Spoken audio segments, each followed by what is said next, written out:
నమస్తే.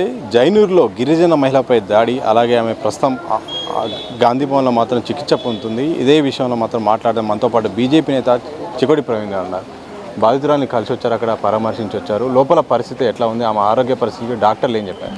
డాక్టర్లు చెప్పడం ఇప్పుడైతే వెంటిలేటర్ పైన ఉంది, ప్రాణాపాయ స్థితి నుంచి అయితే బయటపడ్డది ఆమె. సో ఆమె సేఫే, కానీ వెంటిలేటర్ పై ఉన్నది. వెంటిలేటర్ రేపటి వరకు తీయొచ్చు. ఫేస్ మొత్తం షేప్ అవుట్ అయిపోయింది. సో ఇంకా నాకు తెలిసి ఇంకో 1-2 ప్లాస్టిక్ సర్జరీస్ రిక్వైర్ అవుతుండొచ్చు. సో తను టైం పడుతుంది బయటికి రానికైతే. సో ఈ ఘటన పట్ల ఒకవైపు ఆదివాసీ మహిళ ఆటో డ్రైవరు దాడి చేయడం, కూడా పాశవిక దాడి, ఈ చర్య పైన ఏం జరిగింది అనుకుంటారు? దీని వెనుక ఉన్నది ఎవరు? దీని వెనుక ఎవరంటే ఇప్పుడు వాడి పేరు, వాడి ఊరు చూస్తే వాడికి ఎంఐఎం అందదందలు ఉన్నట్టు, ఆడ లోకల్ లీడర్లోనే ఎంఐఎం సపోర్ట్ ఉన్నట్టుంది. ఎందుకంటే ఈ లుచ్చాలకి లఫంగాలకు సపోర్ట్ చేసే పార్టీ ఎంఐఎం పార్టీ. మరి ఏ పార్టీ అయినా సరే తన కార్యకర్త తప్పు చేస్తే శిక్షించమని చెప్పాలి, కానీ వాళ్ళ సిగ్గు లేకుండా ఓవైసీ ఎన్కేస్కి రావడం అయితే చాలా ఆలోచింపజేసే విషయం అది.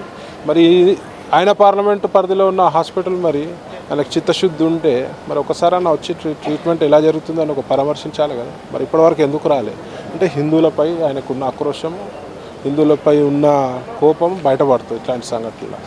తప్పు చేస్తే మా హిందువులు తప్పు చేసినా కూడా తప్పు ఉంటే తప్పే అనాలి, ఒప్పుంటే ఒప్పే అంటాం. కానీ వాళ్ళ పార్టీలు అట్లా అన్నారు. గుండాలు, రౌడీలు, లఫంగాలు అంతా ఉన్నదే ఎంఐఎం పార్టీలు. ఎందుకంటే ఆ లీడర్లు కూడా అట్లనే పాడారు.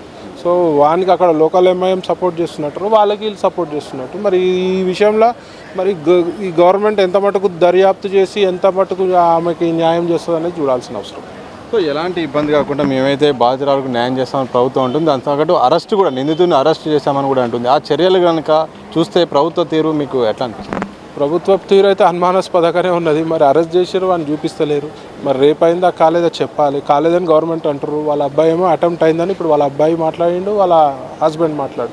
మరి దీనిపై కరెక్ట్ గట్టిగా మరి డీజీపీ గారు గట్టిగా దీనిపై దర్యాప్తు చేసి మరి సమగ్రంగా విచారణ జరిపించి మరి వాడికి ఉరిశిక్ష పడేటట్టు చూడాలి. ఎందుకంటే హత్యాయత్నం కూడా ఉంది కాబట్టి. ఒకవేళ ప్రభుత్వం కానీ పూర్తి స్థాయిలో పోలీసు వ్యవస్థ కానీ ఈ విషయంలో మాత్రం పూర్తిగా దర్యాప్తు సరైన విషయం జరగకపోతే ఎలాంటి చర్యలు కానీ ఎలాంటి యాక్టివిటీస్ చేయను డెఫినెట్గా ఉద్యమించే పరిస్థితి ఉంటుంది. మరి ఒకసారి బీజేపీ నుంచి ఉద్యమించిన, మరి ధర్మరక్షకులు ఉద్యమించిన మరి ఘోరంగా ఉంటుంది పరిస్థితి. ఈ రాష్ట్రంలో మరి శాంతి భద్రత సమస్యలు ఎత్తే అవకాశం ఉంటుంది. కాబట్టి మీరు దర్యాప్తు సమగ్రంగా, ట్రాన్స్పరెన్సీగా నిజం బయటకు వచ్చేటట్టు మరి ఈ ప్రభుత్వం బాధ్యత తీసుకోవాలి.